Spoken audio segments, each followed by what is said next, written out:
যদি ট্রেন, বাস বা মেট্রোতে একা যাতায়াত করেন তবে আজকের এই ভিডিওটি আপনার জন্য।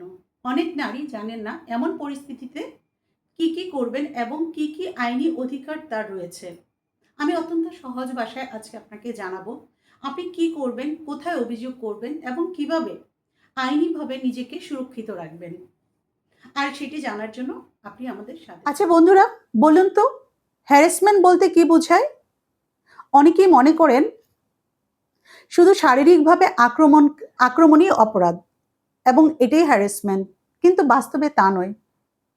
ইচ্ছাকৃতভাবে আপনার গায়ে কেউ হাত দেয়া, বারবার আপনার সাথে গা ঘেঁষে দাঁড়ানোর চেষ্টা করা বা গা ঘেঁষে দাঁড়ানো, অশ্লীল মন্তব্য করা, অনুমতি ছাড়া আপনার ছবি বা ভিডিও করা, আপনাকে অনুসরণ করা, যেটাকে আমরা ইংরেজিতে স্টকিং বলি, এবং অশোভন অঙ্গভঙ্গি করা আপনার দিকে তাকিয়ে, এই সবগুলো আইনের দৃষ্টিতে অপরাধ এবং এগুলো আইন অনুযায়ী শাস্তিযোগ্য অপরাধ। তাই যখনই আপনার সাথে এমন কিছু বাস, মেট্রো বা ট্রেনে হবে, আপনি ইমিডিয়েট আপনার কি করতে হবে সেটাই আমি বলছি। বন্ধুরা, আপনাদেরকে একটি বাস্তব উদাহরণ বলি। ধরুন, মিনা নামের একজন মেয়ে প্রতিদিন তার অফিসের কাজে লোকাল ট্রেনে যাতায়াত করেন। একদিন অনেক ভিড়ের মধ্যে একজন ব্যক্তি তার গায়ে স্পর্শ করার চেষ্টা করলো। মিনা ভাবল হয়তোবা ভুল করে হাত লেগে গেছে, কিন্তু কয়েক মিনিট পর আবার ঘটনাটি ঘটল। তখন আর মিনা চুপ থাকেনি। মিনা চিৎকার করে বলল, আপনি আমাকে স্পর্শ করেছেন কেন? মিনার চিৎকার শুনে আশেপাশের যাত্রীরা এগিয়ে এলেন। রেলওয়ের কর্মীদের খবর দেওয়া হলো, তারাও চলে এলেন। পরবর্তীতে অভিযোগ দায়ের করা হলো। এভাবে মিনা নিজেকে নিরাপদ করেছেন এবং মিনার এই সাহসী উদ্যোগ দেখে অন্যান্য নারীরাও নিজের মধ্যে সাহস অনুভব করলেন। এইরকম পরিস্থিতি যদি আপনার সাথে হয় তাহলে আপনি কি করবেন এবং সঙ্গে সঙ্গে আপনার কি করা উচিত? প্রথমত, নিজেকে আপনি দোষ দিবেন না, কারণ আপনার নিরাপত্তাই সবচেয়ে গুরুত্বপূর্ণ বিষয়। যদি সম্ভব হয় উচ্চ স্বরে প্রতিবাদ করুন, আশেপাশের মানুষের সাহায্য চান, বাসের কন্ডাক্টর, ট্রেন গার্ড বা মেট্রো কর্মীদের বা বাসের ড্রাইভার তাদেরকে জানান, নিরাপদ জায়গায় চলে যান। আর যদি প্রয়োজন হয় 112 নাম্বারে কল করবেন। পুলিশ অতি সত্বর আপনার লোকেশনে আপনার সাহায্যের জন্য পৌঁছে যাবে। কেননা 112 নাম্বারে যখন কল করবেন, আপনার মোবাইলে নেটওয়ার্ক থাক বা না থাক, অন্য যে কোনো নেটওয়ার্কে পুলিশ দ্রুত আপনার সাহায্যের জন্য চলে আসবে এবং আপনি কোথায় আছেন সেই লোকেশন তারা ট্রেস করে নেবে। আর যদি পরিস্থিতি নিরাপদ হয়, ঘটনার সময়, স্থান, গাড়ির নম্বর, কোচ নাম্বার, সম্ভাব্য সাক্ষীর তথ্য মনে রাখুন বা মোবাইলে সেভ করে রাখুন যদি সম্ভব হয়। তবে আপনার নিরাপত্তা সবচেয়ে প্রথম গুরুত্বপূর্ণ। নিজের নিরাপত্তা অবশ্যই চিন্তা করে আপনি কাজ করবেন। তবে 112 নাম্বারটি আপনার মোবাইলে প্রথমেই সেভ করে রাখবেন। আমি আপনাদেরকে আরেকটি রিয়েল লাইফ এক্সাম্পল বলি। ধরুন, সীমা নামের একজন কলেজ স্টুডেন্ট বাসে করে কলেজে যাচ্ছিলেন। এমন সময় কোনো একজন ব্যক্তি তার অনুমতি ছাড়া তার ছবি তুলতে শুরু করলেন। সীমা সাথে সাথে কি করলেন? জোরে চিৎকার করে বললেন, আপনি আমার অনুমতি ছাড়া ছবি তুলছেন কেন?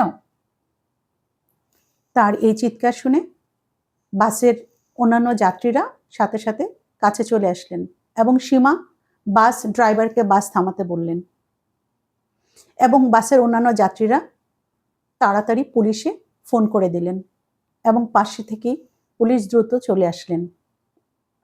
এই ধরনের সাথে সাথে পদক্ষেপ, অতি দ্রুত পদক্ষেপ একজন মেয়ে বা নারীকে খুব সহজেই নিরাপদ করতে পারে।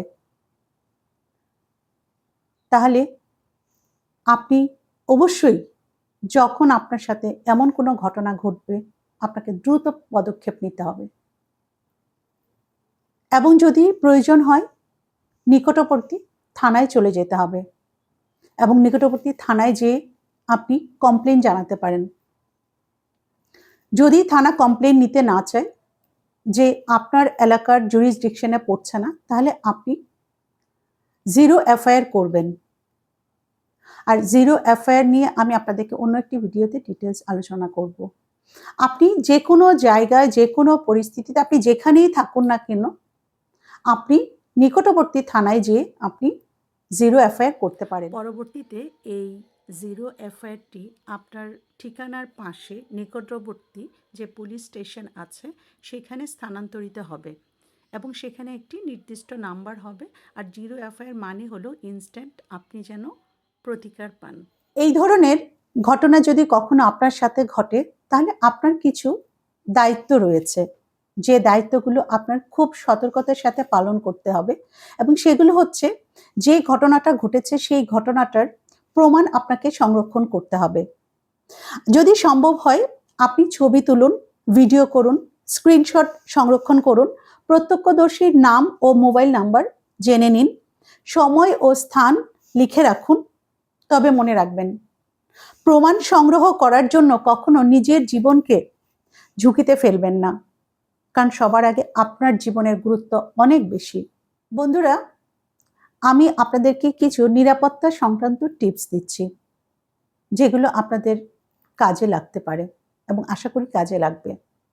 আপনি যখন কোনো জায়গায় একা যাতায়াত করবেন বা একা কোনো জায়গায় যাবেন, আপনার পরিবারের কাউকে অবশ্যই আপনার যাত্রাপথ জানিয়ে যাবেন, আপনি কোন দিক দিয়ে, কোন রাস্তা দিয়ে আপনি যাতায়াত করছেন। আপনার অত্যন্ত গুরুত্বপূর্ণ ইমার্জেন্সি নাম্বারগুলো আপনার মোবাইলে সেভ করে রাখবেন। আপনার বন্ধু বান্ধব, আত্মীয় স্বজন এবং পরিবারের নাম্বারগুলো যেন মোবাইলে অবশ্যই সেভ করা থাকে। তাছাড়া আপনি কোনো নিরিবিলি জায়গায় কখনো দাঁড়াবেন না, সবসময় জনবহুল জায়গায় দাঁড়াবেন। বাস, ট্রেন বা মেট্রোর জন্য যদি অপেক্ষা করতে হয়, সেটা জনবহুল জায়গায় দাঁড়াবেন। বা কখনো কারোর সাথে দেখা করতে গেলে আপনারা কখনো কোনো নিরিবিলি জায়গায় দাঁড়াবেন না, জনবহুল জায়গা সবসময় বেছে নেবেন। আর জরুরি যত ইমার্জেন্সি নাম্বার আছে, পুলিশ, ফায়ার সার্ভিস, এগুলো সব সেভ করে রাখবেন। আর অবশ্যই অবশ্যই 112 নাম্বারগুলো আপনার মোবাইলে সেভ করে রাখবেন। নিজের অনুভূতিকে গুরুত্ব দিন। কখনো কোনো অস্বস্তিকর পরিস্থিতি হলে মনে রাখবেন, অবশ্যই অবশ্যই আপনি দ্রুত পদক্ষেপ নেবেন, কখনো অবহেলা করবেন না, কারণ আপনার নিরাপত্তা সবার প্রথমে গুরুত্বপূর্ণ। আর নিজের দায়িত্ব নিজেকেই নিতে হবে। বন্ধুরা, মনে রাখবেন, সাহস মানে শুধু ভয় না পাওয়া নয়, সাহস মানে নিজের অধিকার সম্পর্কে জানা এবং প্রয়োজনে তার ব্যবহার করা। আপনি সচেতন হলে শুধু নিজেকে নয়, অন্য নারীদেরও নিরাপদ রাখতে সাহায্য করতে পারেন। যদি আমার এই ভিডিওটি আপনাদের ভালো লেগে থাকে, উপকারী মনে হয়, তাহলে লাইক করুন, শেয়ার করুন এবং সাবস্ক্রাইব করতে ভুলবেন না।